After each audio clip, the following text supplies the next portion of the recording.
हमारा next question है 14th के बाद 15th 3 dimensional geometry miscellaneous exercise का। Find the equation of the plane passing through the line of intersection of the planes vector r dot i plus j plus k is equal to 1 and vector r dot 2i plus 3j minus k plus 4 is equal to 0 and parallel to x axis. Question में आपसे कह रहा है कि equation of the plane बताइए जो कि पास हो रही है line of intersection of these two plane से और पैरेलल हो एक्स एक्सिस के। तो आइए इस 15th क्वेश्चन को हम लोग सॉल्व करते हैं। तो 15th क्वेश्चन में देखिए कैसे सॉल्व करेंगे। सबसे पहले जो मुझको गिवन में है उसको मैं यहाँ लिख देता हूँ कि जो मुझको दो प्लेन गिवन में है। The two given plane are, तो एक तो था मेरा vector r dot 2i plus 3j minus k plus 4 is equal to 0 था, और एक था मेरे पास vector r dot i plus j plus k minus 1 is equal to 0। ये दो मेरे पास प्लेन थे। तो इनका इंटरसेक्शन अगर मैं निकालूं कि एक ऐसा प्लेन जो कि इन दोनों प्लेन के इंटरसेक्शन से पास हो रहा, उसकी इक्वेशन क्या होगी।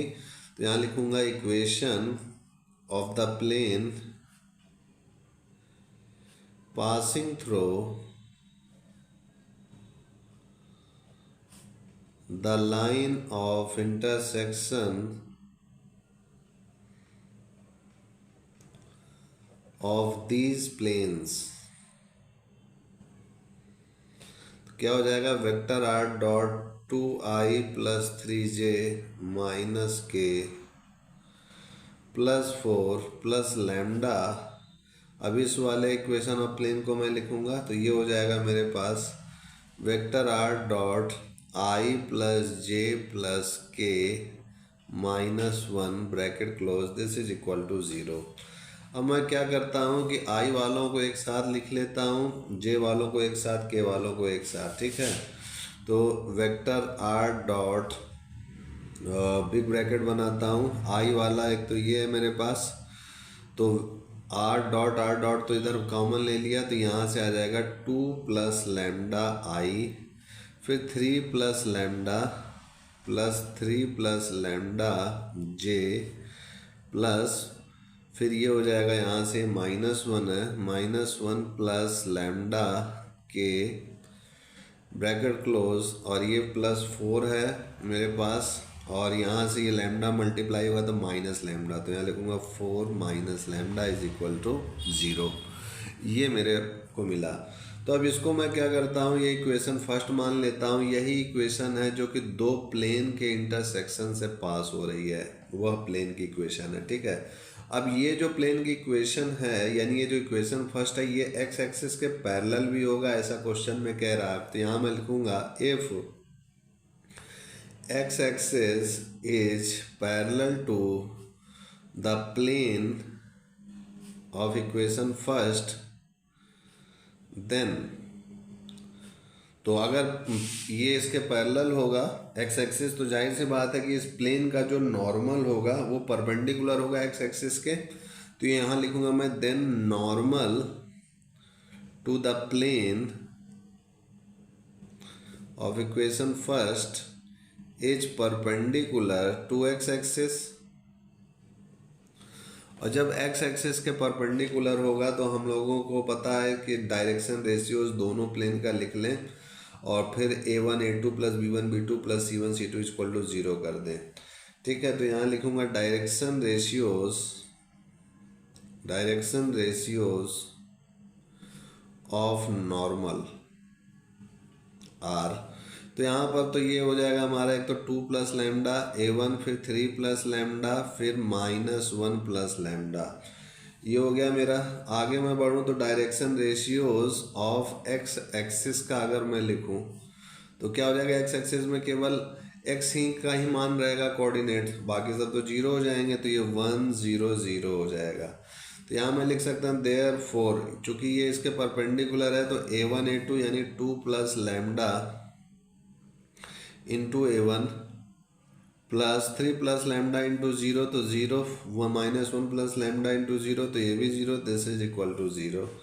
तो 2 plus lambda is equal to zero, तो यहाँ से लैम्डा का मान -2 आ गया। अब इस -2 की वैल्यू को मैं यहाँ इक्वेशन फर्स्ट में पुट आउट कर दूँ तो मुझे इक्वेशन ऑफ प्लेन पता चल जाएगा। तो वही मैं करने जा रहा हूँ, लिखूँगा put the value of lambda is equal to -2 in equation first. तो ये हो जाएगा वेक्टर आर डॉट 2, लैम्डा की वैल्यू -2 है, मैंने रख दी आई, फिर 3 - 2 जे, फिर plus -1 - 2 k, plus 4 - 2 is equal to zero.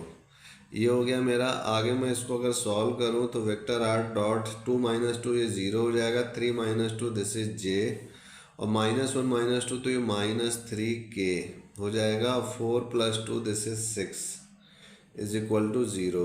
तो ये जो मेरा आया यही इक्वेशन ऑफ रिक्वायर्ड प्लेन हो जाएगा जो कि मुझसे पूछा था, यही आंसर हो जाएगा।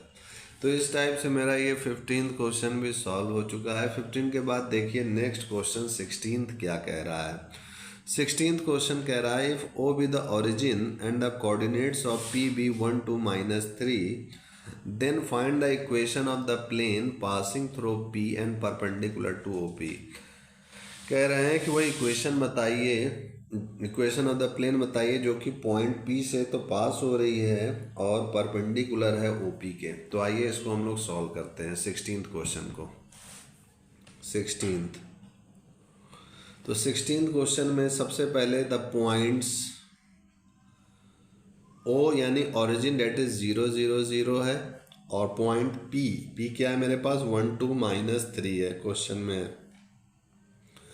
अब कह रहा है कि जो इक्वेशन ऑफ द प्लेन है वो जो है पी से पास हो रहा है। तो सबसे पहले मैं डायरेक्शन रेशियो ऑफ ओपी लिख देता हूँ। Direction ratios of O P are, तो ये हो जाएगा x2 - x1, y2 - y1, z2 - z1। तो 1 - 0 1, 2 - 0 2, -3 - 0 -3। तो यहाँ मैं लिखूँगा द प्लेन passing through